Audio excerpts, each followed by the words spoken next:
श्री कृष्ण ने गोपियों का वस्त्र हरण क्यों किया? जैसा मैं नीतू पांडे यूट्यूब चैनल पर आप सबका स्वागत करती हूँ।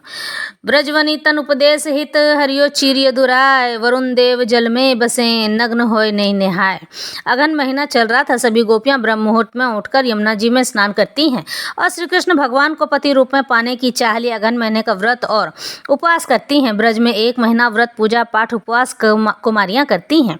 ये वही गोपियाँ थीं जो गोलोक में श्री कृष्ण की सेवा किया करती थीं। तभी एक दिन की बात है, सभी गोपियां ब्रह्म मुहूर्त में उठकर यमुना जी में स्नान करने के लिए गईं। व्रत का आखिरी दिन था। जब व्रत श्री कृष्ण के लिए किया था तो श्री कृष्ण भला कैसे नहीं आते, और पहुंच गई यमुना तट पर और गोपियों के यमुना किनारे रखे वस्त्र का हरण कर लिए, यानी चुरा लिए। जब गोपियों का स्नान हो गया तो वे यमुना से बाहर निकलने लगी तो देखा कि वस्त्र तो श्री कृष्ण के पास है और श्री कृष्ण कदम के पेड़ पर बैठे हैं। तब गोपियों ने श्री कृष्ण ने कहा, कृष्ण हमारे वस्त्र हमें दे दो। तो श्री कृष्ण ने कहा, आकर ले लो।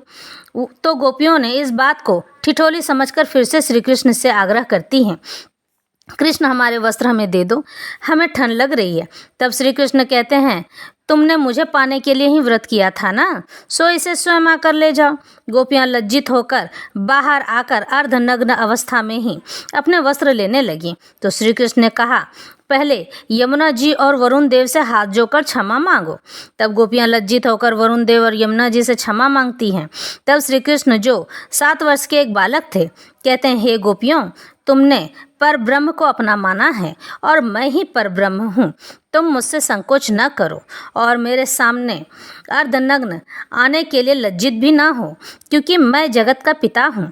मुझे जो जिस रूप में प्रेम करता है मैं उसे उसी रूप में प्राप्त हो जाता हूँ। मैं तुम सबका भी पिता ही हूँ और तुम सब मेरी पुत्री समान ही हो।